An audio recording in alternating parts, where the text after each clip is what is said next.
മഹാരാഷ്ട്രയുടെ ചില ഭാഗങ്ങളിൽ കഴിഞ്ഞ ദിവസമുണ്ടായ കനത്ത മഴയെ തുടർന്ന് താഴ്ന്ന പ്രദേശങ്ങൾ വെള്ളത്തിനടിയിലായി. സംസ്ഥാനത്ത് അടുത്ത 5 ദിവസം അതിശക്തമായ മഴയ്ക്ക് സാധ്യതയെന്ന മുന്നറിയിപ്പുണ്ട്. അതേസമയം മുംബൈയിൽ മഴ ശക്തി പ്രാപിച്ചതോടെ മധ്യ റെയിൽവേയിലെ ലോക്കൽ ട്രെയിൻ ഗതാഗതം താൽക്കാലികമായി റദ്ദാക്കി.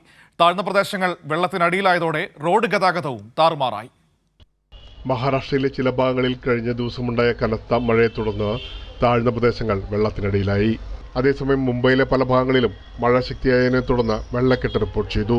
സമീപ പ്രദേശങ്ങളായ താനെ, റായ്ഗഡ് ജില്ലകളിൽ ഓറഞ്ച് അലർട്ട് പ്രഖ്യാപിച്ചിട്ടുണ്ട്. അടുത്ത 5 ദിവസങ്ങളിൽ മഹാരാഷ്ട്രയിൽ അതിശക്തമായ മഴയ്ക്ക് സാധ്യതയുണ്ടെന്നാണ് കാലാവസ്ഥാ വകുപ്പിന്റെ മുന്നറിയിപ്പ്.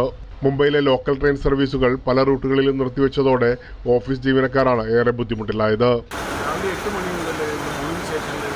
കഴിഞ്ഞ 3 മണിക്കൂറായി ട്രെയിനായി കാത്തിരിക്കുകയാണെന്നാണ് ഇവരെല്ലാം പരാതിപ്പെടുന്നത്. മധ്യ റെയിൽവേയിലെ കുർള, മാട്ടുങ്ക, ദാദർ തുടങ്ങിയ മേഖലകളിലെ പാളങ്ങളിൽ വെള്ളം കയറിയതിനെ തുടർന്നാണ് സേവനം താൽക്കാലികമായി റദ്ദാക്കിയത്. കനത്ത മഴയെ തുടർന്നാണ് നഗരത്തിന്റെ പല ഭാഗങ്ങളും വെള്ളത്തിനിടയിലായത്.